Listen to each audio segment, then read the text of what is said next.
apresenta Press Workers. Esse processo, essa reunião pública, né, tem como objetivo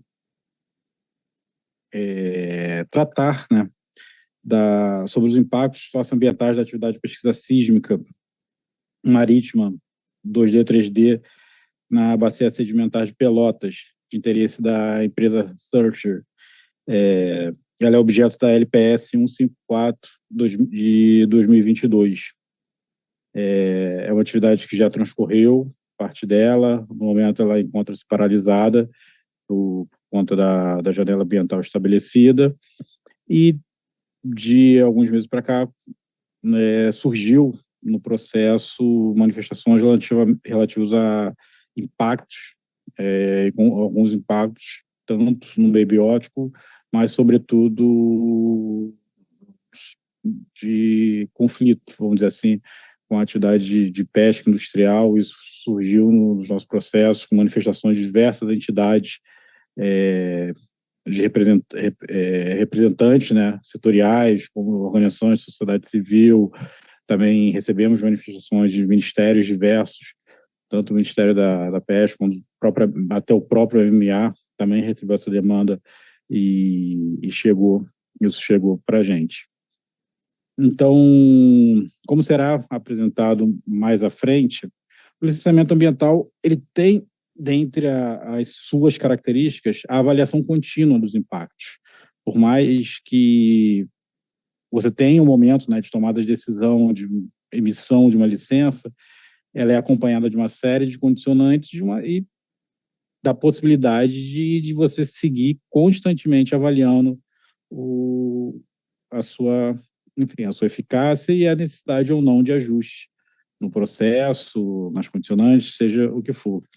E o objetivo aqui é ter esse momento de diálogo para que o IBAMA possa apresentar primordialmente o que é o licenciamento ambiental, o fluxo, enfim, como funciona aqui, né, esse instrumento dentro do órgão, e para a empresa também, né, também apresentar o trabalho que ela tem feito de avaliação, enfim, de proposição de medidas que venham a mitigar.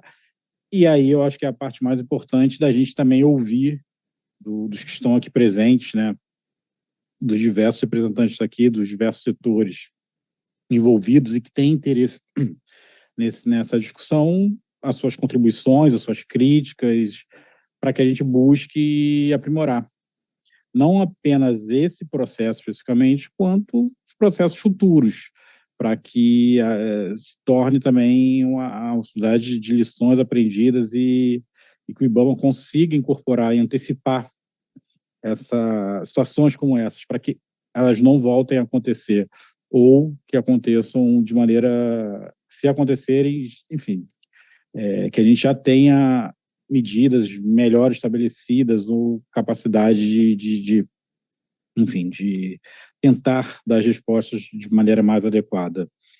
Então, aqui, falando rapidamente, assim, do lado do IBAMA, além de mim, né, meu nome, comecei a reunião sem sequer me apresentar.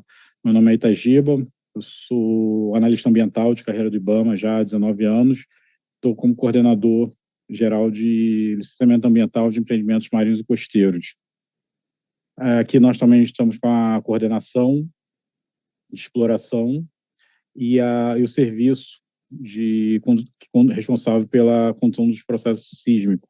Então, nós estamos tanto com o coordenador quanto com o chefe da unidade específica, e a nossa equipe técnica está aqui para participar desse debate, enfim, de maneira que seja muito rico esse trabalho. Então, da nossa parte,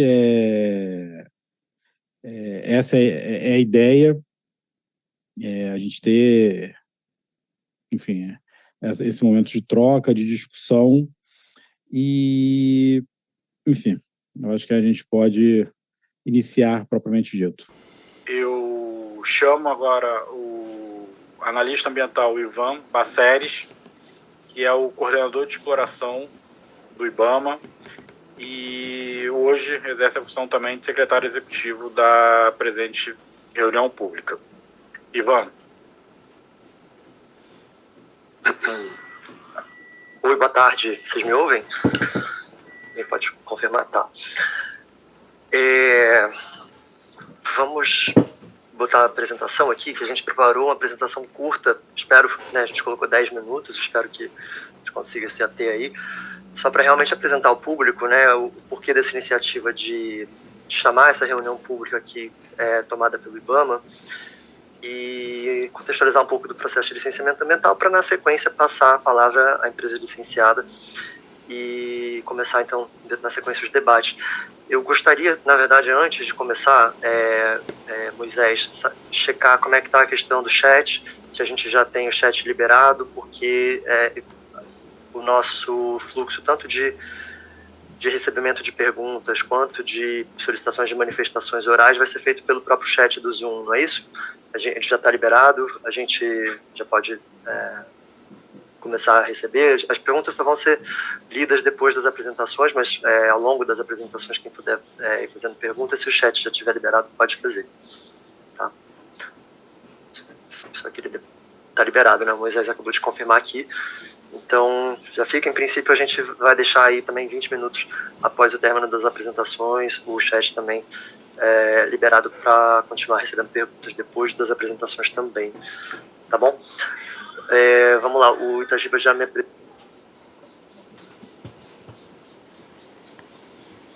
Desculpa, bem na hora de me apresentar. Eu sou Ivan Bassetti, analista ambiental do IBAMA, e hoje estou à frente da coordenação de licenciamento ambiental de exploração de petróleo e gás, que, entre outras atribuições, tem aí o licenciamento de pesquisa sísmica marítima a cargo da gente. E, no caso, a gente está falando de uma situação atípica, né, que é um processo, uma reunião pública num processo que já obteve licença, né? Eu acho que quem está acostumado aí com os ritos de audiência pública e reuniões públicas costuma participar em momentos de prévios à emissão da licença. Isso está tudo descrito regulamentalmente nos nossos procedimentos de licenciamento ambiental. Só vou explicar para quem não está tão familiarizado por que a gente está aqui hoje. Pode passar, Moisés. Uma brevíssima explanação sobre o que é o processo de licenciamento ambiental, né? É um procedimento administrativo que é destinado a licenciar a localização, instalação, ampliação e operação de empreendimentos e atividades, né, efetiva ou potencialmente poluidores ou causadores de degradação ambiental. É uma ferramenta justamente de avaliação e controle dos impactos, né, vamos colocar socioambientais, de empreendimentos que possam causá-los para buscar medidas de mitigação, né? Ele é uma ferramenta adotada nos 3 níveis da federação, municipal, estadual e federal. Cabe ao IBAMA o licenciamento ambiental federal, né, que inclui empreendimentos desenvolvidos em todo o mar territorial, na plataforma continental e na zona econômica exclusiva, além de outras hipóteses, mas aqui hoje a gente está falando da pesquisa sísmica marítima, então esse é o recorte que a gente está dando aqui. Toda a pesquisa sísmica marítima é competência, portanto, do IBAMA, a condução do seu processo de licenciamento, assim como de toda a cadeia de exploração de petróleo e gás no mar. O próximo slide também vai explicar um pouco dessa cadeia. Obrigado. A pesquisa sísmica, em geral, é a primeira etapa da cadeia de exploração e produção de petróleo e gás, que, a depender dos resultados, pode ser seguida da perfuração de poços também de exploração, e também, a depender dos resultados aí positivos, pode levar à produção e ao escoamento de petróleo e gás, né? Cada etapa dessas 3 tem o seu procedimento de licenciamento ambiental específico a cargo do IBAMA. Hoje a gente está tratando da sísmica, que costuma ser a primeira dessas, né? Por isso, em geral, também cobre áreas mais longas, maiores, e antecede, aí, ou não, o desenvolvimento da cadeia de petróleo e gás. Próximo. E aí, no processo de licenciamento, né, a gente sempre começa com uma avaliação de impactos ambientais, que vai considerar aspectos físicos, bióticos e socioeconômicos da atividade em questão, né? Dessa identificação, a gente parte para uma avaliação que vai trazer também propostas de medidas para redução, mitigação e compensação desses impactos, né? É evidente que, em alguns casos, se esses impactos forem considerados inviáveis, né, a atividade pode não receber sua licença ambiental. E é uma área de extrema importância, né? Bem como o Ivan falou, cada vez mais aparecendo novos projetos de licenciamento. E vamos começar a falar um pouco sobre o projeto de monitoramento da biota marinha, mais conhecido como PMBM. Ele é realizado, né, a bordo do navio sísmico pelos observadores, e ele é iniciado desde que o navio sai do porto, antes do início da atividade, né, quando ele vai em direção à área, até o retorno do navio, quando é encerrado completamente a aquisição. O objetivo principal desse projeto é implementar as medidas de mitigação e monitoramento do impacto da pesquisa sísmica sobre a biota marinha, focada principalmente, né, nos mamíferos e quelônios marinhos, ou seja, tartarugas marinhas, gerando dados padronizados sobre a ocorrência e comportamento dos grupos avistados. Né, esse gráfico aqui embaixo, ele mostra quais que foram as principais, né, no geral, os principais animais que a gente observou ao longo desse ano, aqui sendo que 70%, né, essa parte em azul, foi de baleias e golfinhos. Aqui em 16% foi de lobos e leões marinhos, que é bem interessante aqui, né, porque nessa bacia eles estavam presentes em áreas super profundas, né, essa atividade está em regiões bem profundas. E aqui também, em 14% das avistagens foram de tartarugas marinhas. Nesse mapa aqui a gente tem, né, todas as avistagens, foram um total de 183, então todas elas estão ilustradas aqui no mapa, sendo que cada uma desses pontos, né, cada uma dessas cores aqui mostra o menor nível taxonômico possível de identificação pelo observador na hora da avistagem. Então a gente tem alguns casos que foram apenas possível identificar nível de gênero, outros como grandes cetáceos, né, dependendo da distância e do quanto o animal ele se expôs fora da água. E aqui ficou mais concentrado, né, onde o navio ficou realmente por mais tempo. E a espécie que foi mais observada ao longo de todo o projeto foi o cachalote. Aqui a gente tem essas avistagens, né, dividida entre o número total de avistagens ao longo do tempo. A aquisição em si foi iniciada em maio, mas os observadores já estavam a bordo desde abril, né, quando o navio saiu do porto em direção à área de aquisição. E foi nítido aqui perceber, né, que em junho a gente teve o momento aqui do pico das avistagens, e depois essas avistagens se mantiveram mais ou menos com um número parecido, né, fazendo sentido aqui de acordo com o período do inverno. Aqui nesse período foi onde, em junho, foi onde mais teve um número de cachalotes avistados, e aqui ao longo do inverno todo foram observados muitos lobos marinhos, né, de peito branco, e também muitas tartarugas cabeçudas e diversas baleias.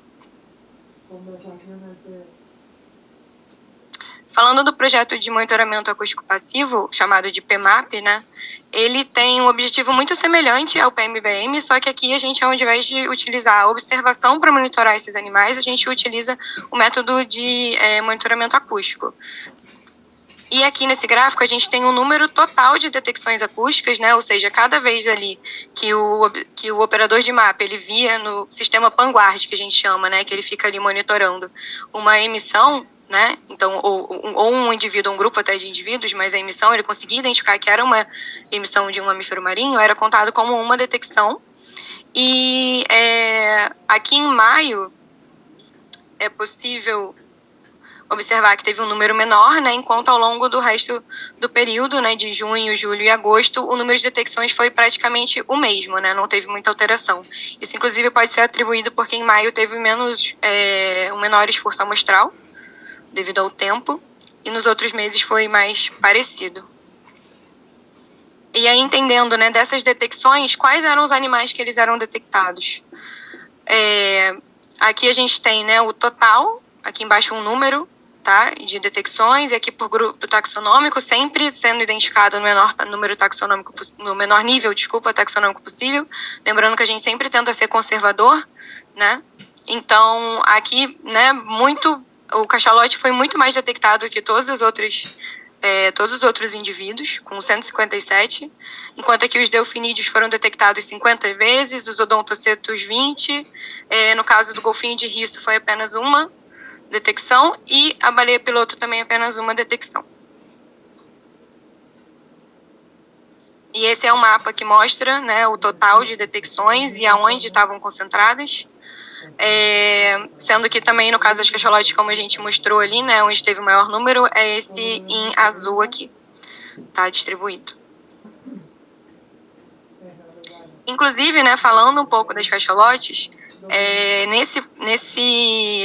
nessa atividade, a gente teve, como eu falei anteriormente, né, o PMBM e o PMAP, que são projetos que são muito comuns e são utilizados em todos os projetos de atividade sísmica, né, são obrigatórios e requeridos para poder essa atividade continuar. E aqui, nesse caso, o projeto de cachalote, ele é inovador, né, ele inclusive foi sugerido pensando que essa é uma espécie de extrema importância que ainda se sabe muito pouco, principalmente na Bacia de Pelotas, né, que é uma área que ainda é pouco conhecida, pouco monitorada. Os dados que a gente utilizou na época do estudo ambiental, né, eles eram focados basicamente na região ali do talude, que era onde a gente concentra mais dados, tanto oportunísticos quanto até cruzeiros mesmo dedicados, né, do próprio projeto talude. E aí, então, ela é uma espécie que ela é considerada vulnerável internacionalmente, e ela geralmente é encontrada em regiões mais profundas, né? Que não são áreas tão fáceis assim de realizar monitoramento. Então, nesse caso, esse projeto Cachalote, ele foi inserido dentro do próprio PMBM e do PMAP, e o objetivo principal era complementar o conhecimento sobre o uso de hábitat e os comportamentos aéreo e acústicos dos cachalotes e analisar a influência da atividade sísmica sobre eles. Inclusive, esses dados aqui, né, quando a gente acabar essa atividade sísmica, eles serão todos compilados, organizados e analisados para a gente conseguir publicar aqui. Essa é a revista Objetivo, né, a Perspectives in Ecology and Conservation. Ela tem um fator de impacto muito bom, Equalis A1. E vai ser muito interessante porque lá a gente está monitorando, né, ao longo de um período muito contínuo e todos os dias, o dia todo, né? O caso do PAN, ele fica 24 horas ali monitorando. Os observadores de bordo, eles passam o tempo todo de luz do dia. Então a gente vai ter bastante informação aqui. E esse gráfico, essa figura aqui, na verdade, ele mostra um espectrograma, tá? Que é visto lá no Panguard mesmo. E aqui a gente tem a frequência ao longo do tempo.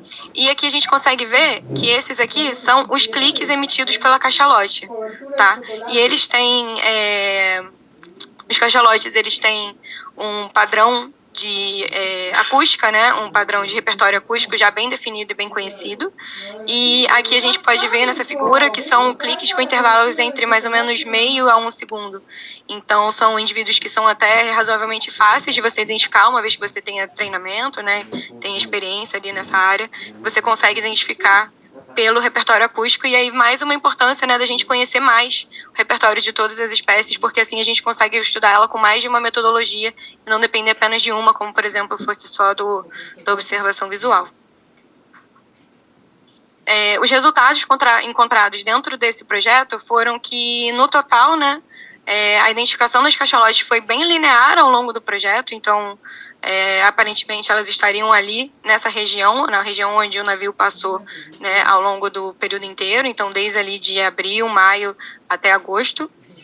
E foram identificados comportamentos acústicos de alimentação, cortejo, ou seja, a presença de machos, e interações sociais entre fêmeas e juvenis.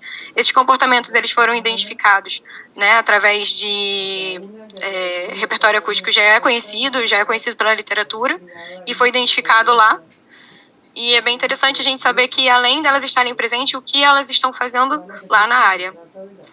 E assim a gente consegue avaliar melhor os impactos sobre elas. E aqui nesse gráfico a gente vê dentro do percentual, tá, de avistagens, de detecções, desculpa, e aqui embaixo dividido em outono e inverno. Sendo que aqui esse é um gráfico espelhado. Vou tentar mostrar aqui, não estou sabendo lidar muito com esse point, mas eu vou tentar mostrar aqui.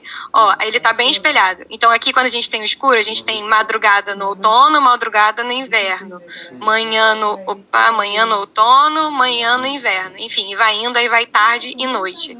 E quando a gente compara, a gente consegue perceber que os cachalotes, eles foram mais detectados no período da tarde. Isso é interessante e pode significar que eles tenham algum padrão aí ao longo do dia, talvez algum comportamento, talvez algum padrão de descanso ou de presa que a gente ainda não conhece, mas é interessante já esse dado. Inclusive, quando a gente compara as duas estações do ano, a gente também percebe que no inverno as detecções foram maior no período da noite do que durante o outono. Mas para a gente entender melhor, né, a gente precisa de mais dados e analisar. E aí, comparando aqui esses dois mapas, em cima aqui, né, na parte superior da tela, a gente tem o período do outono, aqui embaixo o período do inverno, sendo que aqui são os dados brutos, tá, do lado esquerdo. Então aqui a gente, no outono, né, tem todas as avistagens e detecções de cachalotes apenas plotadas, em cima aqui embaixo, e a gente observa que aqui, né, no outono, ela parece estar, inclusive, em áreas bem mais profundas, né, indo aqui até 3.500, 4.000, se eu não me engano. E aqui, durante o inverno, parece que elas estavam em águas mais rasas. Só que quando a gente tem nesses outros mapas aqui, né, a gente faz a correção do esforço, ou seja, né, eles estavam a bordo do navio, então o navio ele faz o caminho que faz mais sentido operacionalmente. Então, quando a gente vê aqui essa correção desse esforço amostral, que é tirando quantas vezes o navio foi repetidas vezes no mesmo lugar, a gente percebe que, de acordo com esse degradê de cores, quanto mais vermelho escuro, mais o navio passou nesse local.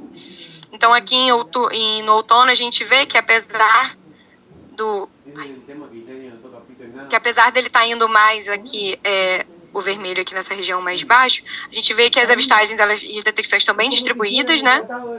E aqui já faz mais sentido com aonde teve mais esforço amostral, tem mais avistagem e detecção. E aí a gente está, né, todos esses projetos, eles falam de mamíferos marinhos e quelônios marinhos, né, de tartarugas, e por que utilizam esses animais como modelo, né, para entender qual que é o impacto tanto nessas espécies quanto no ambiente. Geralmente esses animais, eles são utilizados como modelo de estudo de impacto por alguns motivos, né, como por exemplo a questão da sensibilidade auditiva, eles têm toda a parte do sistema auditivo muito desenvolvido, eles também utilizam o som em diversos aspectos da vida deles, né, então comunicação, predação, ou seja, alimentação, orientação e detecção de ameaça, né? No caso da orientação, apesar deles terem, sim, uma boa visão, no mar eles acabam utilizando mais o som para entender aonde eles estão, para onde eles vão, entender todo o ambiente. Esses animais também são ótimos indicadores de saúde do ecossistema. Isso significa que por eles serem espécies chaves, né, espécies predadoras de topo, se você entende que alguma mudança aconteceu no comportamento deles ou no uso de água, então, enfim, em algum aspecto, provavelmente essa mudança também vai ser observada em todo o resto da cadeia trófica, cadeia alimentar ao qual ele pertence e o ambiente também ao qual ele pertence. Também são animais de facilidade de estudo, afinal são animais muito grandes, né, que precisam sair da água para respirar, então é mais fácil de você visualizar ele ao longo do monitoramento do que outros animais que ficam apenas dentro da água, né, subsuperfície. E eles também são animais de longevidade, ou seja, eles vivem aí, né, 70, 80, 100 anos. Então, isso auxilia a gente a entender o impacto cumulativo sobre essas espécies. Eles também usam uma grande área geográfica, né, ao longo do seu ciclo de vida, o que também permite entender não só por onde eles passaram, mas todo o impacto que ele pode ter sofrido ao longo desse tempo. E assim como o projeto Cachalote, né, foi diferente aqui para essa atividade, a gente também teve esse projeto desenvolvido em parceria com o Instituto Albatroz. Ele é o projeto de monitoramento de impactos da atividade de pesquisa sísmica sobre a avifauna marinha, focada principalmente nos albatrozes e petréis, né, que são espécies de importância nacional aí, uma vez que várias delas estão ameaçadas de extinção. E tinha 3 objetivos principais, sendo o primeiro, estimar a distribuição e abundância das aves marinhas associadas à embarcação. O segundo, monitorar a interação dessa avifauna com a embarcação sísmica. E, por último, avaliar a sobreposição do uso da área de uso da avifauna e da atividade sísmica. A partir desses objetivos, então, esses dados aqui foram encontrados, tá? Primeiro, a gente tem esse mapa da esquerda, bem parecido com aquele que eu já mostrei de cachalote, então são todos os dados brutos aí, e quanto mais escuro, maior é a concentração, né? Tanto de contabilizado mesmo, quanto da diversidade. E aqui a gente consegue perceber que, aparentemente, parece que exatamente onde tem área de aquisição é onde tem mais animais. Mas, na verdade, isso aqui tem a ver com esforço amostral, como eu falei anteriormente, né? Porque os observadores de aves, eles também estão no navio sísmico. Então, ali era onde o navio sísmico mais estava, então, claramente, vai ser onde eles mais vão ver os animais. Já o mapa B, né, que é o da direita, ele já tem essa correção desse esforço. E aí a gente percebe que as áreas com maior adensamento não estão exatamente acima, né, da área de atividade. Na verdade, em cima da área de atividade fica ali entre 2 e 6 ali, mais ou menos. falando um pouco sobre o impacto da atividade sísmica sobre esses animais, né? Esse daqui, ele é um gráfico que ele mostra o total de espécies observadas, então entendendo se tem algum tipo de influência sobre a riqueza dessas espécies, a gente tem o total, e aqui embaixo tem, em vermelho ou rosa, é quando o navio não estava em aquisição, e em azul ou verde, né, fica quando ele estava sem atividade, e dividido pelos meses, né, abril, maio, enfim, até setembro. Lembrando que em abril e setembro não estava tendo aquisição, e os outros meses sim. E analisando, a gente percebe que, aparentemente, a atividade de disparo sísmico não influi na abundância ou riqueza de espécies de ave marinha na região, mas claro que ainda são dados, né, preliminares, e a gente vai continuar esse monitoramento. Já no último, né, objetivo desse projeto, a gente, das interações das aves marinhas com a embarcação sísmica, a gente pôde perceber que cerca de 20 eventos de interação das aves com a embarcação e o material de pesquisa sísmica aconteceu, e dentro desses 20 eventos, 17 foram registros de colisão entre as aves com os cabos que sustentam as portas responsáveis por manter os equipamentos de sísmica alinhados na popa do navio. Essas portas, elas ficam, né, sustentadas por essas cordas que têm uma tensão muito grande, e aqui a gente tem até uma imagem de uma dessas ocorrências, né? Que a ave estava voando e aí teve uma colisão e caiu na água. Essa tabela aqui, ela mostra, né, dentre as 17 ocorrências, não estão todas listadas aqui. Aqui estão as que tiveram dentro das espécies, né, o nível taxonômico menor possível, as que mais tiveram ocorrências, tá? E essas duas que estão sinalizadas são as espécies que mais foram observadas ao longo de todo o projeto. A gente tem uma lista, então, que a gente criou com todos os mestres e armadores de pesca que estavam pescando na região para conseguir mantê-los informados diariamente de cada rota, da rota diária do navio, né, para conseguir melhorar, sobretudo, o planejamento de ambas atividades, evitando uma maior sobreposição e conseguindo que ambas coexistissem da melhor forma possível. A partir desse programa de comunicação social que foi desenvolvido, a gente mantém, então, 2 técnicos ambientais a bordo, né? Um no navio sísmico, no navio principal, outro no barco de apoio, e o barco de apoio tem a característica de poder chegar até os barcos pesqueiros para se comunicar, eventualmente quando o rádio não funcionasse, enfim. E a gente totalizou 134 abordagens da atividade pesqueira, de barcos pesqueiros, ao longo da atividade sísmica, que começou com a presença do navio sísmico no fim de abril, 17 e 18 de abril, e se encerrou em 31 de agosto. Dentro dessas 134 abordagens, resume-se a 25 embarcações. Tá? Tem diversas embarcações que foram abordadas várias vezes. Como principais resultados, que foram preenchidos numa planilha de abordagem, né, que é feita, um padrão do IBAMA, a gente conseguiu destacar que 96% das embarcações já sabiam previamente da atividade sísmica, ou seja, fruto da comunicação social do PCS, esse é um índice bastante grande. Coincidentemente, 96% também das embarcações abordadas eram de espinhel. Tá? Uma embarcação fora era uma embarcação de arrasto e 2 embarcações acabaram não realizando a entrevista, né? Foi feita só a ocorrência, então não informaram ali qual seria a sua atividade, seu petrecho de pesca, que seria possivelmente espinhel. Então, essas abordagens serviram para destacar uma grande presença desse tipo de petrecho, né? Das embarcações preparadas para o espinhel de superfície. Um dado interessante é que foram 20 interrupções da atividade sísmica ao longo do período e 5 interrupções registradas da atividade pesqueira, tá? Interrupções onde o pescador teve que interromper seu lançamento e recolher, né? Além dessas, tiveram diversas interações com alguns arranjos realizados para que as atividades conseguissem ocorrer. Número de interações, o mês de agosto foi o mês muito mais representativo, tá? Maio, julho também, né? Embora maio o navio ficou bastante tempo fora por conta do mau tempo, os barcos pesqueiros também, né, por conta daquelas condições climáticas severas que se refletiram lá em Porto Alegre e na região metropolitana toda de Porto Alegre. Isso também teve efeitos com ciclones extratropicais na região marítima. Mas saliente-se então que agosto foi o mês de maior número de abordagens de embarcações pesqueiras. Falando um pouco sobre espinhal de superfície, sobre espinhal de forma geral, espinhal de superfície, que foi o petrecho mais amplamente verificado, um motivo, ele utiliza essas profundidades, né? A atividade sísmica vai estar operando ali basicamente de 1.500 até 3.500 metros de profundidade, tá? Embora o licenciamento seja próximo a 200 metros de profundidade, mas a presença do navio se dá ali de 800 para fora. Então, é uma profundidade que ela é preferencial para a atividade do espinhal de superfície.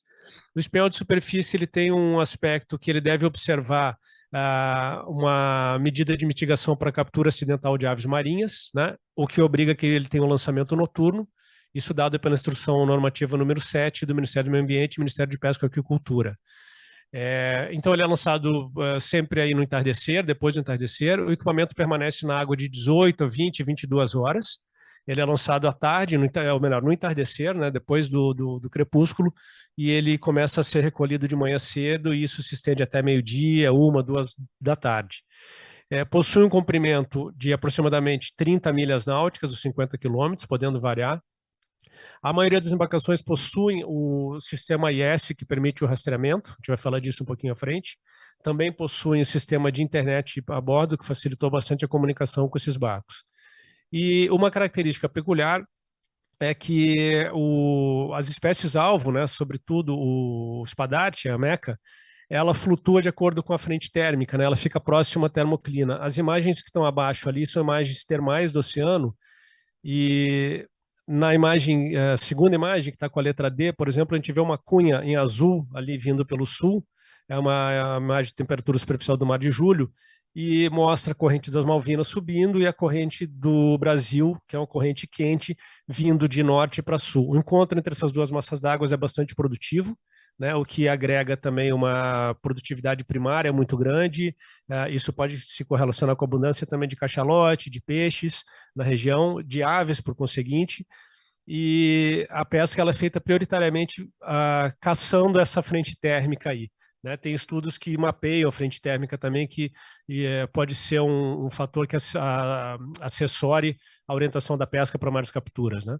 Então, existe essa busca dos cardumes através da frente térmica. O lançamento dos espinhéis é orientado preferencialmente nesse momento aí em norte e sul, no sentido norte-sul. O desenho do espinhel, então, ele explica ali uma radioboia, porque o espinhel ele é lançado e ele se desprende do navio, do barco pesqueiro, para ser buscado no outro dia. Precisa de uma boia sinalizadora. Tem as boias cegas, que são boias flutuadoras, ali estão exemplificando sequências de 300 em 300 metros, a linha madre e as linhas com anzol mais profundo. Em relação a essa atividade que foi denotada, a gente percebeu a captura, o foco de captura para o espadarte e para o cação. Esse gráfico aqui, ele mostra o pico. Esse gráfico são 3 anos de amostragens, tá? Vindo da Petrobras Univale, Programa de Monitoramento de Desembarque Pesqueiro. Então, aqui é o mês de agosto, setembro. Aqui no outro ano, 2022, também agosto, setembro. E no ano de 2023, também agosto e setembro. São os 3 meses prioritários, perdão, agosto é o mês do pico dessa safra, né? Para a meca e para o cação. As capturas são focadas na meca, embora as maiores capturas em termos de volume acabam sendo do cação, talvez pela sua abundância maior. No entanto, o espadarte, a meca é o alvo. Né?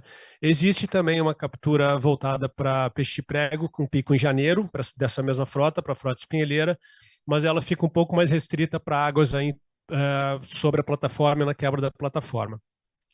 Outro tipo de pescaria também visualizado e bem abundante na região é a captura do bonito por vara e isca viva. Tá? Além das capturas de atum, né, por linha, mas a captura de bonito por vara e isca viva é bastante expressiva, conforme a gente vai ver aqui no próximo gráfico. E o sistema de cotas é um sistema que ele está sujeito a cotas de captura, na qual o Brasil, por acordo internacional, tem o limite mínimo e o limite máximo para captura.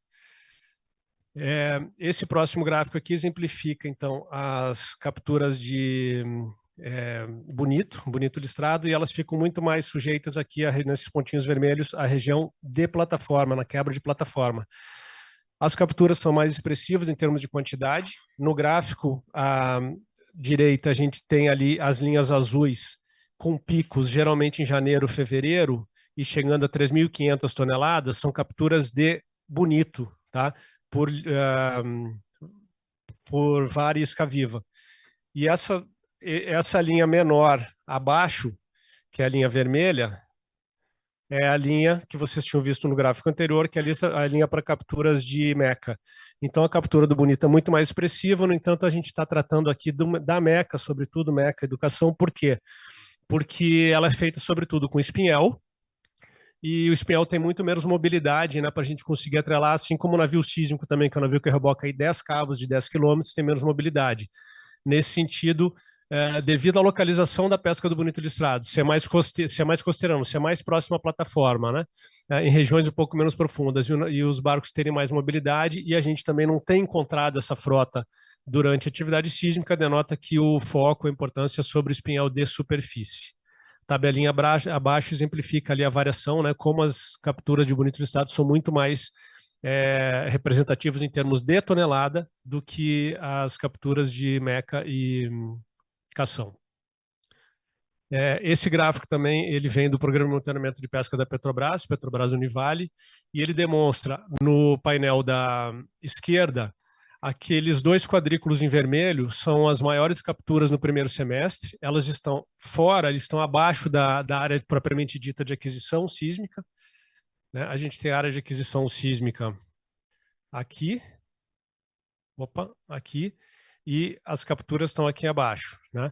No segundo semestre, já a situação de capturas é um pouco maior, conforme visto para todos os anos.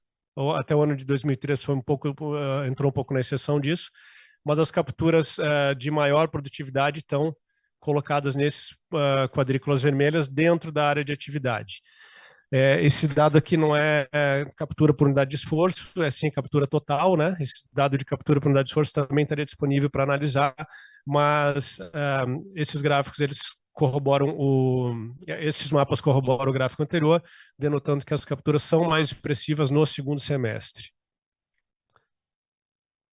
Aqui também é um mapa de abordagem dos barcos pesqueiros, semelhante ao que a gente viu para as cachalotes e para mamíferos marinhos. Todos esses barcos que foram abordados durante a atividade de pesquisa sísmica estão mapeados, tá? Eles estão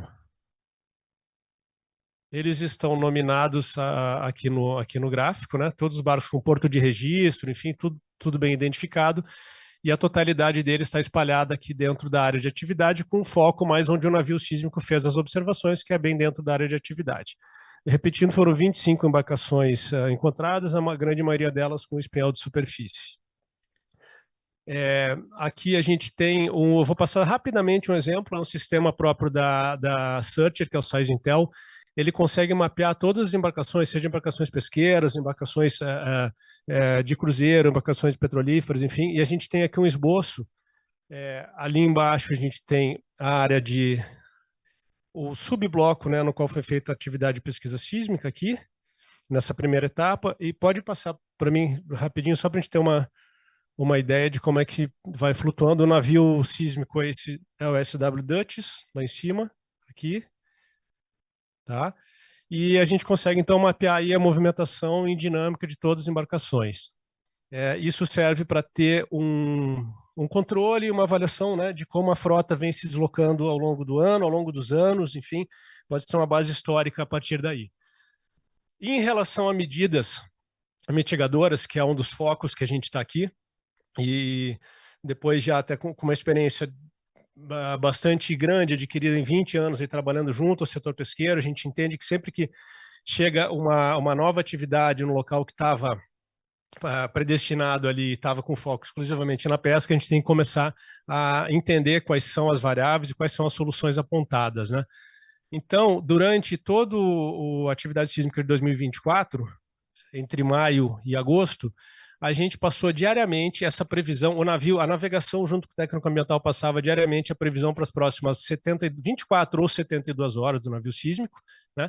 Conforme está aqui, a gente tem a localização, deixa eu chegar aqui, do sísmico, né? Nesse caso, o sísmico está vindo ainda para oeste, para água rasa, vai fazer a curva e vai voltar lá para leste, tá? Então, isso é indicado, essa mensagem foi passada, por exemplo, às 13 horas do dia 20 de junho, indicando que o navio estaria vindo em direção à Terra, mais 4 horas para fazer o seu retorno e mais 22 horas para cumprir a linha de baixo. Passando essa informação, a gente tem ali uma possibilidade que as embarcações em contato com o Brasil, com o navio, em contato muito um contato muito apurado com o navio, há a possibilidade de coordenar o lançamento dos equipamentos de pesca a leste, ou seja, águas mais profundas do navio no entardecer e realizar seu recolhimento pela manhã. Não é uma tarefa simples, é uma tarefa que requer habilidade, requer comunicação. Não é em todas as rotas do navio que vai ser possível, mas a gente consegue ali minimizar e propiciar a aquisição sísmica e a pescaria na mesma área, no mesmo dia, né? Aqui a gente tem um exemplo, por exemplo, no dia 8 de junho, às 13h30, o navio Dutchess estava operando nessa posição e ele indicou que ele estaria, né? Ele mandou o comunicado, indicou que ele estaria vindo para cá para fazer a curva e para retornar. Essa é uma imagem real, a embarcação Luca F estava lançando o equipamento aqui no entardecer, né? Na borda da área da atividade sísmica, e no dia seguinte, cerca de 28 horas depois, o navio sísmico está retornando, está chegando na área, próxima à área que a embarcação já havia lançado o petrecho, e ela já recolheu esse petrecho, está se preparando para um próximo lançamento. Então, é o tipo de manobra, né, que ela é possível, que a gente pode pensar e tentar trabalhar em cima desse tipo de atividade. Outra possibilidade de minimização do impacto pelo uso da área, vocês estão vendo um mapa, foi o mesmo mapa que foi mostrado no início, com a área de pesquisa sísmica, e ele está dividido em 4 fases. Essa fase rachurada com preto são as linhas que o navio já adquiriu. Ela tem alguns gaps aqui, ela tem algumas falhas ainda aqui, que ela é a primeira etapa para ser adquirida agora a partir de janeiro, para cumprir esses furos, né, que não foram completos na campanha passada, devido à interação com a atividade pesqueira, ao mau tempo e às paradas também obrigatórias devido a baleias e golfinhos. Mas partindo desse bloco, encerrando esse bloco, por exemplo, a gente teria a possibilidade de realizar a fase 2, posteriormente a fase 3 e posteriormente a fase 4. Dividindo o bloco em pequenas fases, a gente passa a ter uma faixa de 15 milhas náuticas, mais ou menos, de área de restrição temporária a cada momento, a cada 2 meses, a cada mês, enfim, ao invés de ter uma faixa de 60 milhas náuticas, como seria aqui a totalidade, né, do comprimento da espessura, vamos dizer assim, da altura do bloco. Então, essa é uma possibilidade também, dividir em fases, reduzir a área, isso já foi feito na atividade de 2024, permanecer em contato com as atividades de pesca, e observar muito bem os períodos de pico de safra e os períodos onde tem uma menor quantidade de captura, consequentemente de barcos agindo. Eu vou chamar a primeira participação e aí eu peço que a pessoa se identifique e possa apresentar seu ponto. A primeira inscrita é a senhora Tatiana Walter. Está conectada, Tatiana? Sim, obrigada, Itagiba. Então, boa tarde a todo mundo. Eu sou a Tatiana, eu sou professora na Universidade Federal do Rio Grande e integro o Laboratório Marés. Então, eu inicio primeiro parabenizando vocês pela reunião técnica, né? Não é comum a gente ter uma reunião aí no meio, né, pós início das atividades, tampouco com a apresentação já, né, dos resultados dos projetos ambientais, mas eu queria chamar a atenção a algumas coisas, né? Então, primeiro que, ainda que já tenha tido algumas atividades de pesquisa sísmica anteriores, é muito pouco comum atividade petrolífera, atividade de pesquisa sísmica aqui na região. Ela tem gerado uma série de dúvidas e indagações sobre os impactos, né? Mesmo para os pescadores artesanais que estão dentro do estuário. O João comentou, né, da confusão entre Bacia de Pelotas e Cidade de Pelotas, então isso é uma das questões que são comuns. E aí, então, também fazer observação, né, da inadequação do formato dessa reunião para uma participação desse público.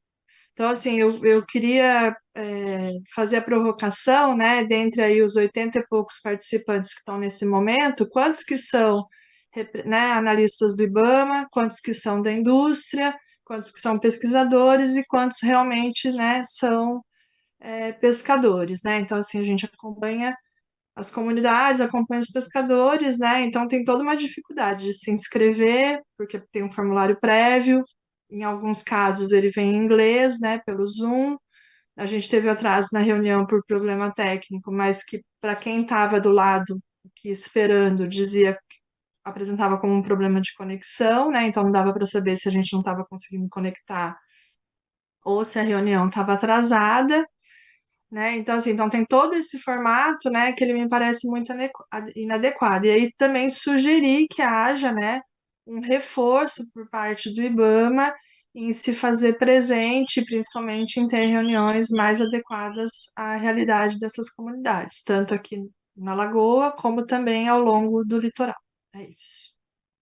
Muito obrigada.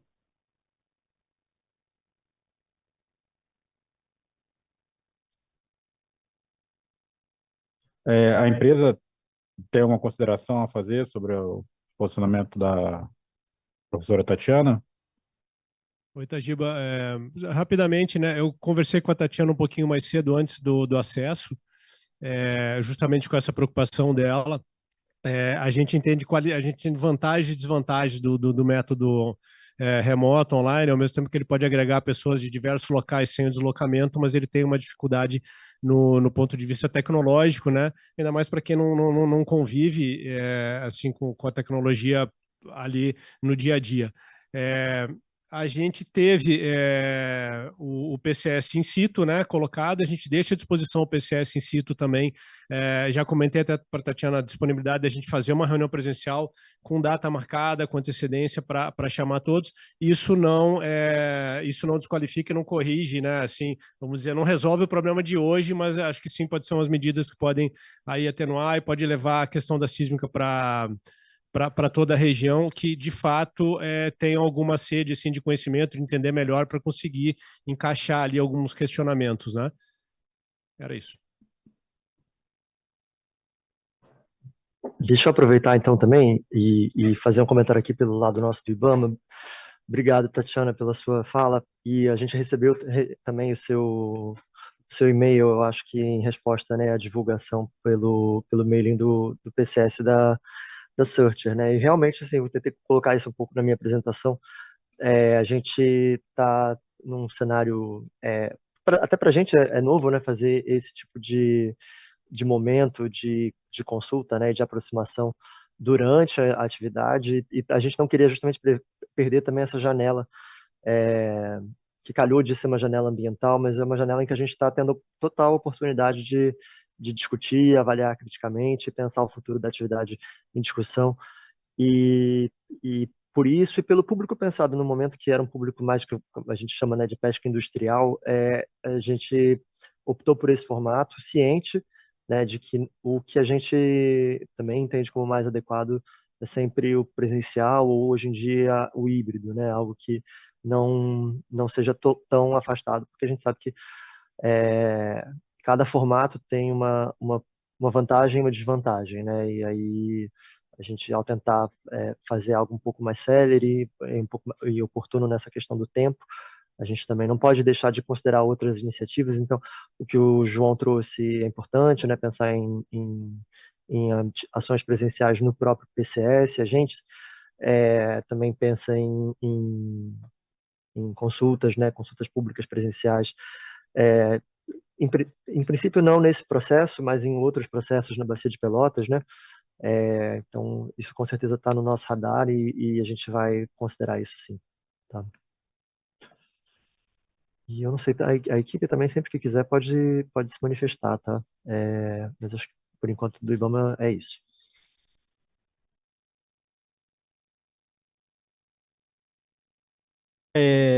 A segunda inscrita é a senhora Fabiane Fonseca. A senhora Fabiane está presente? Sim, estou aqui. Vocês me ouvem? Me Perfeitamente. escutam? Sim? Tá. Então, primeiramente, boa tarde. Meu nome é Fabiane, né? Eu sou filha da pesca artesanal do município de Pelotas, sou bióloga e sou pesquisadora da FURG, vinculada ao Laboratório Marés também.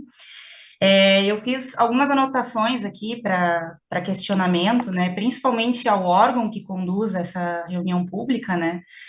Primeiro, assim, que ainda que o público prioritário, até pela própria apresentação, dado que em nenhum momento se falou em pesca artesanal, ainda que o público prioritário, na visão do órgão e da própria empresa, né, da pesquisa sísmica, seja a pesca industrial, é importante destacar que tudo que acontece na água, no oceano, é do interesse dos pescadores e das pescadoras artesanais, até porque a tainha que chega para nós na Lagoa dos Patos, a curvina que chega para nós, passa por essa região, passa pelo oceano. Então, tudo que acontece nesse ambiente é do nosso interesse. Então, conduzir uma reunião pública que faz parte de um processo, né, de garantia da participação pública, que é um direito constitucional, inclusive, né, da sociedade brasileira, tem que levar em conta a realidade das pessoas que são interessadas, sejam os pescadores industriais, semi-industriais e também os pescadores e as pescadoras artesanais. Então, reforço aqui o pedido, né, principalmente ao órgão ambiental que conduz esse processo, que é o responsável por garantir a participação social,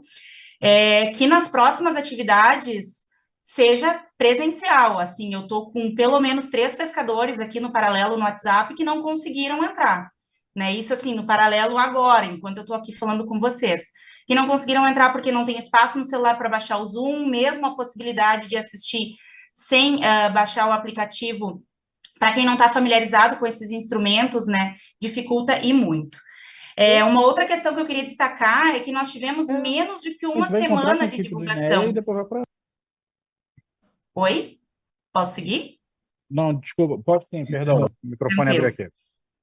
Uma outra questão que eu queria destacar é que houve menos do que uma semana de divulgação dessa reunião, então nós tivemos 4 dias úteis de divulgação, né, o que, sem sombra de dúvidas, é problemático, né, do ponto de vista de acesso à informação, de divulgação realmente em quaisquer instrumentos que sejam, seja ele nos sites oficiais, nas redes sociais, mas principalmente pensando a comunicação para a população, né, de maior vulnerabilidade socioeconômica, de menor poder aquisitivo, outros caminhos, como a mídia local, as rádios comunicativas. Então, nós estamos falando aqui de empresas que têm um capital bilionário, e certamente fazer essa divulgação não fere aos cofres dessas empresas, né? Então, é papel do órgão ambiental garantir isso, para que, de fato, todos e todas sejam devidamente informados, né? Queria só destacar que a Universidade Federal do Rio Grande tomou a iniciativa de fazer uma parte da divulgação, de fazer inclusive um tutorial para tentar auxiliar os pescadores e as pescadoras a estarem aqui.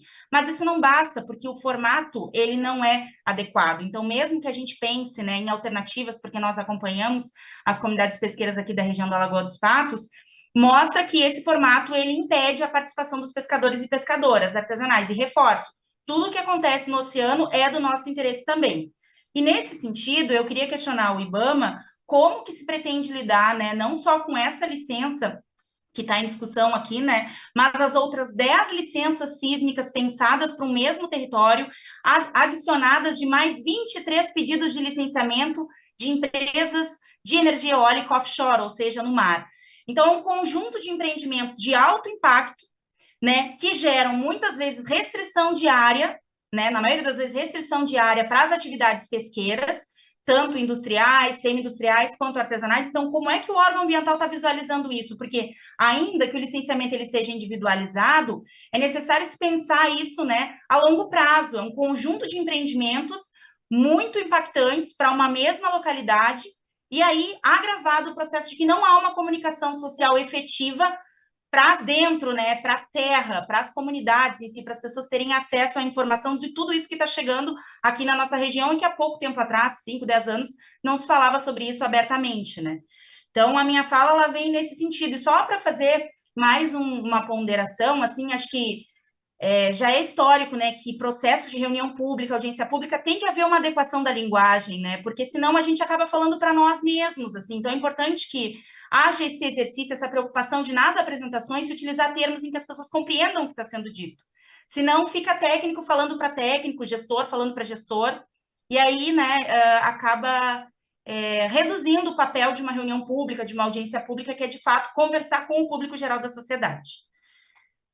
Era por aqui que eu queria fazer essas colocações. Obrigada pelo espaço.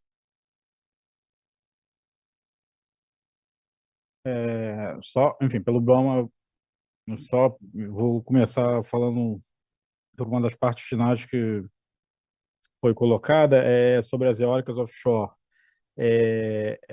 Enfim, são processos que estão em suspenso nesse momento. Não é conduzido pela equipe que está aqui representada, é outra coordenação geral, inclusive, que se localiza lá em Brasília. Então, são processos que hoje estão, vamos dizer assim, hibernados, esperando umas regulamentações que têm que ocorrer.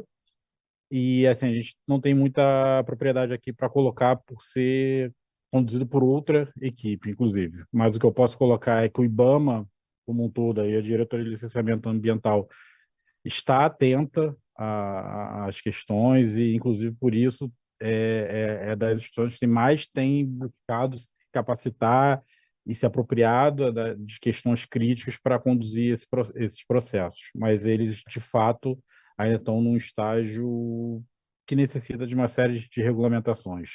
Sobre os demais pontos, eu vou pedir para o Ivan fazer as colocações e a equipe também, se for necessário. Também, Tajiba, obrigado. E Fabiane, obrigado. Também eu acho que enfim, foram muito pertinentes os pontos trazidos. Obrigado pelas contribuições. Essa questão da eólica, o Tajiba já colocou, e acho que conversa também com o conflito que a gente está enxergando aqui, né? O conflito pelo uso do espaço, no final das contas, né? Com diversas atividades sendo pensadas, e o licenciamento ele tenta observar essa pluralidade, mas também dentro de uma limitação, né? A gente acaba analisando, é um instrumento de análise de projeto a projeto, né? A gente busca sempre integrar e buscar analisar os impactos cumulativos e tal, mas realmente temos também algumas limitações nesse aspecto.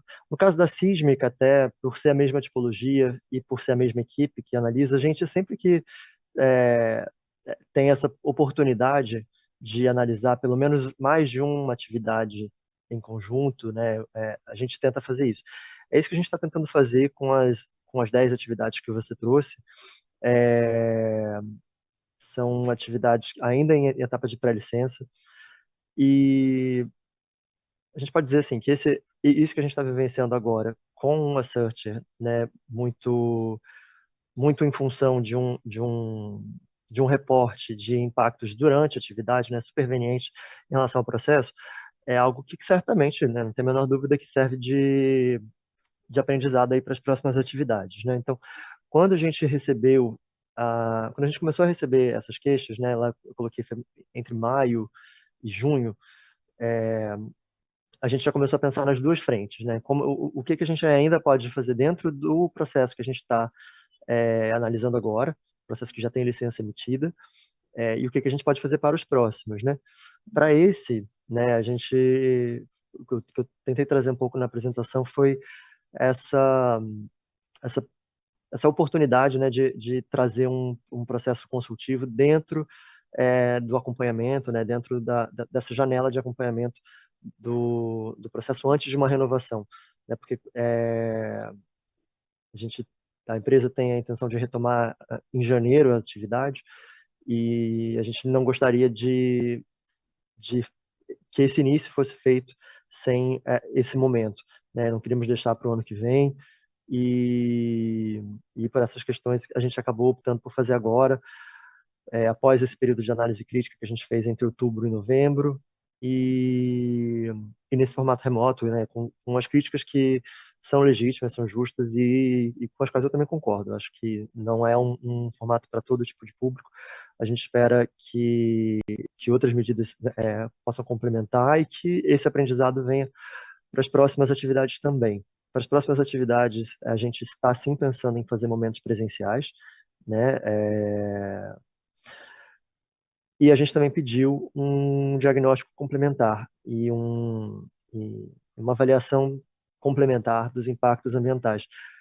Agora não me lembro exatamente a data, mas pouco depois das primeiras provocações que vieram do Sindip e de outras entidades, a gente emitir um termo de referência complementar para 8 atividades diferentes e solicitou aí a avaliação dos impactos potenciais da atividade de sísmica sobre a atividade de pesca ali ao longo de toda a bacia de Pelotas, né? A gente está ainda no estágio inicial de análise desses diagnósticos, mas com certeza ele vai subsidiar um aprendizado de nossa parte e um novo processo aí de participação e de consulta às partes afetadas, tá?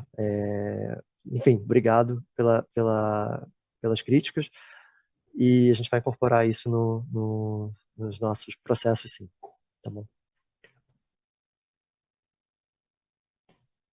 Alguém da equipe tem alguma consideração? A gente pode seguir. A gente acabou não prevendo, Giba, não sei se tem oportunidade de tréplica, caso a pessoa não esteja satisfeita. Eu acho que isso, eu não sei como sinalizar isso, na verdade, daqui nesse formato, mas enfim, eu perguntaria se tem mais alguma coisa a complementar. Sim, pode ser. Bom, aqui no remoto. Só, Fabiane, tem alguma consideração adicional ou a gente pode seguir? Já respondeu, obrigada. Ok, eu que agradeço também. O terceiro inscrito é o senhor Luiz Gustavo Cardoso. Eu acho que foi ele, o Luiz Gustavo, que teve que sair. Não é isso? Luiz Gustavo Cardoso, secretário nacional do Ministério da Pesca e Aquicultura. Se tiver presente, pode se manifestar, seu Luiz Gustavo, mas eu entendi que seria para divulgar que o tema da interação entre a pesca e a atividade sísmica será tratado na próxima reunião do Conselho Nacional de Pesca e Aquicultura nos dias 10 e 11 de dezembro em Brasília. Foi essa mensagem que eu recebi. Não sei se o senhor Luiz Gustavo ainda está presente. Nitidamente, a gente trabalha todo ano, mês de maio, junho, julho, agosto, setembro e outubro. São os meses fortes da MECA ali, da MECA Educação, provavelmente da MECA, né? Que é a maior frota pesqueira que trabalha nessa área, especificamente a pesca de MECA. Então o que acontece?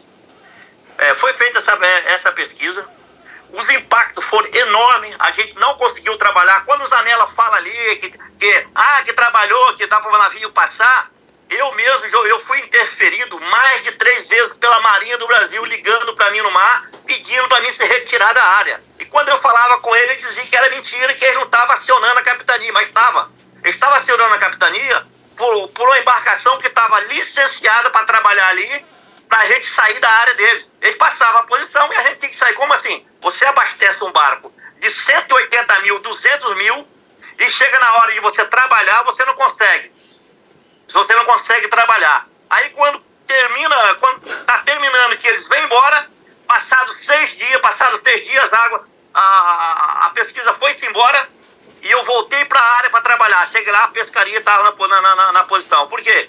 Porque a pesquisa civil foi embora e a gente conseguiu trabalhar um mês só. E ali produzimos alguma coisa. Agora, o prejuízo de 30% em cima da produção, para nós é um prejuízo de 100% do lucro. Porque nós temos a despesa para depois ter o lucro. Então, o lucro é 30% da produção. 30% da produção é o lucro. Aí, como vai ficar a nossa produção para os anos seguintes? Que quando o ICAT vê que a gente está diminuindo a nossa produção, ele vai abaixar. Ele vai diminuir essa cota. E o nosso prejuízo não é só nesse ano, não. É para o ano que vem. É prejuízo para mais de 10 anos. Em cima dessas pesquisas na área. Agora, o IBAMA, ele foi conivente com o setor pesqueiro. Era para o IBAMA ter feito as análises de pesca, que ali é um gargalo. Ali é onde se trabalha muitas embarcações, não é pouco. A maior frota de espião trabalha ali. Trabalha o pessoal de terra, de outras pescas, de curvina, de tainha, de tudo, né? Tudo entra por ali. Ali é a porta de entrada das pescarias do sul do Brasil. E a gente ficou num prejuízo enorme. A maioria das embarcações ficou num prejuízo enorme. Não conseguimos nem pagar a nossa folha de pagamento dos meses. Algumas embarcações conseguiram produzir, algumas, porque a área ali era uma área restrita, mas algumas embarcações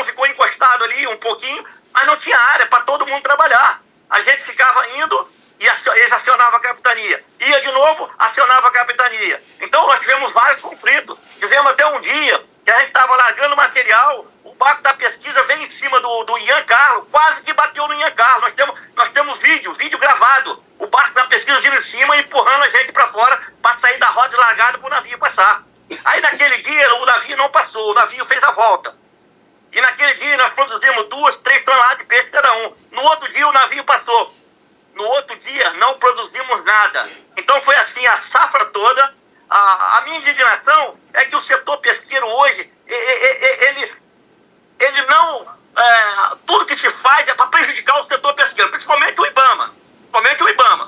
Nós hoje só temos um tipo de peixe para matar, que é o tubarão azul. Agora, nós temos tanto tubarão aí aqui na costa, que no futuro nós vamos ter gente comida na praia. Porque está ficando um corredor de cação aniquim de toda a costa do sul do estado, devido à proibição de várias espécies de peixe, e vai jogando para a água e vai virando ali a comida do peixe. Agora, se nós tivesse restrito esse tanto de peixe aí, teria mais área para as embarcações trabalhar. Agora, como é restrito, sobrou para nós o azul e a meca. Só sobrou para nós isso aí. Só sobrou isso aí para nós. Aí, quando sobra o azul e a meca, quando chega a safra da meca, tem uma pesquisa assim em cima. E esse ano parece que vai ter outra. É outro preço, quer dizer. E até agora, o setor pesqueiro de Espinhel está só no prejuízo. E ninguém faz nada. Ninguém olha para o nosso setor, ninguém olha para a gente que trabalha o ano todo. Porque é só tem a pesca artesanal, que a gente, lá para o Rio de Janeiro, o gargalo é grande, a área é muito enorme. Aí é por isso que não afeta a pesca espião de lá. Porque não existe mais pesca em Rio de Janeiro, não existe mais pesca em Santos, não existe mais pesca em lugar nenhum, a não ser Santa Catarina e Rio Grande do Sul. Porque acabaram com a pesca. Destruíram a nossa pesca no Brasil, acabaram. Porque o nosso setor, que era para investir na nossa pesca, não investe em pesca, investe em tilápia, investe em tudo quanto é coisa, coisa, mas não investe. Está aqui um desabafo de um pescador, e esse ano não conseguiu produzir nada. Tive que vender uma das minhas embarcações para poder pagar a dívida de funcionário.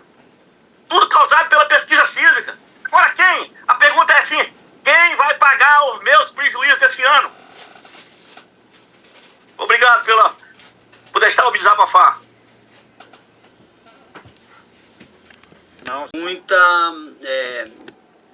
Recursos informáticos, ou seja, primeiro tem que se inscrever numa plataforma em inglês e outras que a gente não consegue. Não consegue todos os pescadores artesanais saber do assunto. É muito rápido, as coisas acontecem muito relativamente. A gente precisa de mais informações. Ou seja, já foi dito aí, e até eu acho que indicado, reuniões presenciais. Nós temos espaços aqui na pesca artesanal, como fora da Lagoa dos Patos, que se reúne uma vez por mês, representando 4 municípios. Nós temos os armadores de pesca do Rio Grande, representado pelo senhor Alexandre. Nós temos o CPG Pelado. Nós temos espaço para discussões que precisam ser usados. As comunidades pesqueiras artesanais precisam ser informadas disso, porque tem muita desinformação. Por exemplo, acontece um alvoroço perto de Pânico, que vão entrar dentro da lagoa, que é Pelotas, aonde nós estamos pescando. Então, assim, esse tipo de informação há necessidade de ter. Eu vi falar aí de uma presencial, é ideal, pelo menos uma na região de Rio Grande, para que possam outros municípios, outros pescadores participar. Compensação, pessoal. A pesca artesanal, e o Alexandre falou aí, nós nem as coisas concretas que perdemos nas enchentes tem compensação. Imagina compensações que a gente nem sabe o que são. Nós não queremos compensações, nós queremos garantias de pesca. Agora, os espaços que eu disse, estamos à disposição para qualquer discussão, para junto às comunidades fazer. Porque o que temos hoje é o seguinte, um navio de 1998 que derramou um certo produto na Barra de Rio Grande, 98, que compensação tivemos? Não é esse tipo de coisa que nós queremos, é informações. E outra coisa que temos, também de certeza, é o petróleo derramado no Nordeste, que foi um crime e até hoje os pescadores artesanais de lá não sabem nem quem foi. Então fica aqui a proposta de discussão nas comunidades, ou numa comunidade, ou Rio Grande, que é mais central, e para a gente, principalmente, passar para os nossos pescadores essas informações. Ficamos, como eu disse, à disposição de marcar reunião em Rio Grande ou outro município através do fórum e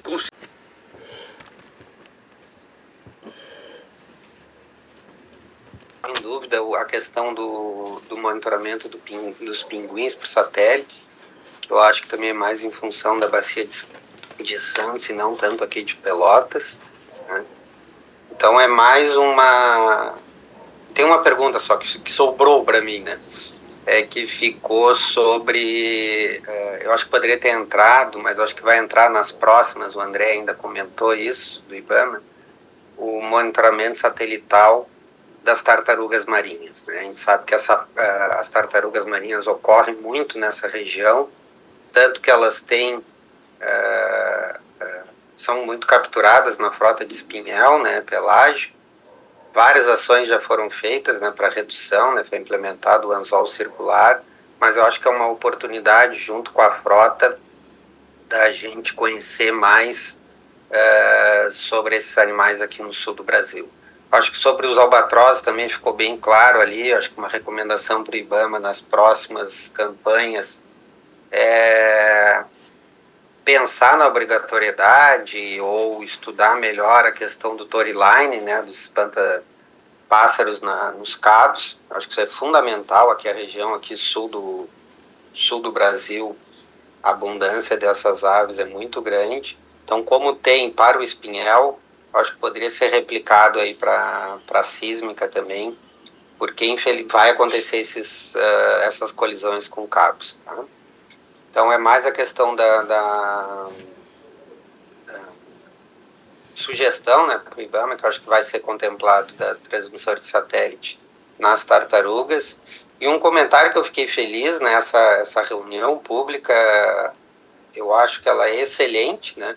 Eu acho que eu fiquei impressionado com a quantidade de pessoas que estão presentes, mas não só com a quantidade, pela qualidade, né? Nós temos os principais sindicatos, Sindip, Sindarps, o seu Nilmar é o presidente da colônia do Fórum, presidente da colônia de Pelotas, mas também é presidente do Fórum da Lagoa dos Patos. Então acho que tem uma preocupação tanto da pesca industrial e a pesca artesanal aqui, ela é muito atenta, muito unida, e eu acho que essa oportunidade foi muito bom para as lideranças levarem, né? A gente sabe da dificuldade que é tanto para o IBAMA quanto para a empresa chegar no pescador, mas eu acho que essa representatividade que nós temos hoje nessa reunião aqui, eu vejo 90% das pessoas que estão aqui eu conheço, eu acho. Então acho que essa é uma oportunidade, fica a sugestão para todos nós também estar levando essas informações que a gente escutou aqui para todos os nossos colegas, tanto de universidade, de conservação e da pesca. Então, era mais um comentário, acho que as outras perguntas que eu tinha, elas foram sendo sanadas. Só a questão das tartarugas, aí, se puderem, André e o pessoal do IBAMA contemplar. Bom, e o recado acho que ficou, né, que a questão da comunicação, aí acho que a empresa, dentro do possível, fazer mais um esforço aí para as próximas campanhas aqui, principalmente para a pesca artesanal. Tem esse diálogo com a pesca artesanal, já foi colocado, isso já foi posto, né, as necessidades deles, mas para não ficar esse fantasma aí da sísmica aqui para a pesca artesanal. Então acho que é uma excelente oportunidade para todos, né, nós avançarmos nisso. Era isso aí, obrigado. Obrigado, seu Sérgio, e você já até chamou. André, fazer uma colocação sobre...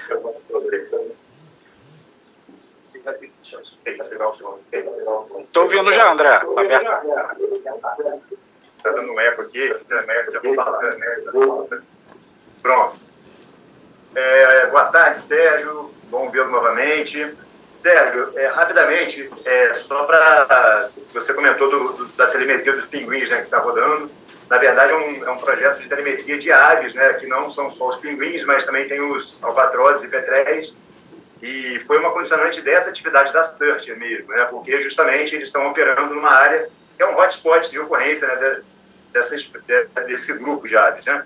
Então, para que a gente não houvesse a necessidade de fazer uma captura de indivíduos em vida livre, foi feita a opção de acessar os animais do PMB da Bacia de Santos e tentar, através da telemetria satelital, identificar se havia uma sobreposição das áreas de ocorrência e migração dessas áreas com a atividade sísmica, né? Então, por isso foi solicitado para a SANT esse monitoramento de pinguins e de aves voadoras, no caso, para o salário forte.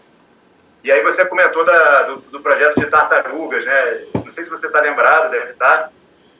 Em 2016, né, fizemos uma solicitação, uma empresa de sísmica, né, que entrou com um pedido de licenciamento aqui no IBAMA, e colocamos essa condicionante.